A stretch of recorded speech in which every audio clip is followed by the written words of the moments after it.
பாகிஸ்தானிடம் சிக்காமல் லட்சத்தீவினை மீட்டது 2 தமிழர்கள் என்பதை பிரதமர் மோடியே கூறினால் நீங்கள் நம்புவீர்களா? ஆமாம், கேரளம் அருகே அரபிக்கடலில் யூனியன் பிரதேசமாக உள்ள லட்சத்தீவினை சுதந்திரம் அடைந்த காலகட்டத்தில் பாகிஸ்தான் பிடியிலிருந்து காப்பாற்றியது 2 தமிழர்கள் ஆவார்கள். இது இந்தியர்கள் பலர், குறிப்பாக நடிகர்கள் பலர் விடுமுறைக்கு விரும்பி செல்லும் இடமாக மாலத்தீவு இருக்கிறது. ஆனால் மாலத்தீவு முன்பாக ஒரு நமது இந்திய பகுதியான லட்சத்தீவு மிகவும் அருமையான கடற்கரை கொண்ட தீவு ஆகும். கேரளாவின் கொச்சியில் இருந்து கூப்பிடும் தூரத்தில் அமைந்திருக்கிறது லட்சத்தீவு. அங்கு 36 அழகிய தீவுகள் உள்ளன. அண்மையில் நரேந்திர மோடி லட்சத்தீவுக்கு பயணித்து வந்தார். இது யூனியன் பிரதேசம் என்பதால் நேரடியாக மத்திய அரசின் கட்டுப்பாட்டில் உள்ள பகுதியாகும். நரேந்திர மோடி லட்சத்தீவில் கடலில் நீச்சல் அடிப்பது, கடற்கரை ரசிப்பது போன்ற புகைப்படங்கள், வீடியோக்களை சமூக வலைதளங்களில் வெளியானது. அதன் பின்னர் கூகுளில் அதிகம் தேடப்படும் இடமாக லட்சத்தீவு மாறியுள்ளது. இப்போது மாலத்தீவு விஷயத்திற்கு வருவோம். லட்சத்தீவு அருகில் உள்ள நாடுதான் மாலத்தீவு.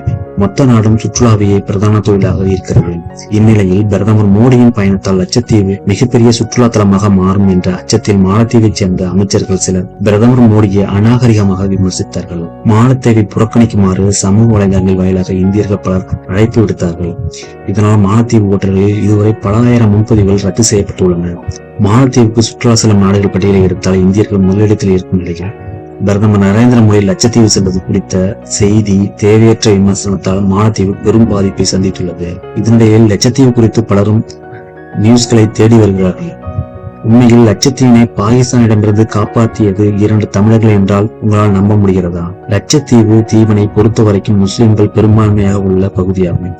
இந்தியா பாகிஸ்தான் பிரிவினையின் போது முஸ்லிம்கள் பெரும்பான்மையாக வசித்த லட்சத்தீவை கைப்பற்ற பாகிஸ்தான் முயற்சி மேற்கொண்டது. பாகிஸ்தான் கொடியுடன் ஒரு கப்பல் லட்சத்தீவுக்கு விரைந்த நிலையில் அன்றைய உள்துறை அமைச்சர் சர்தார் வல்லபாய் படேல் உடனடியாக மைசூருக்கு போனில் அழைத்து விஷயத்தை கூறினார்.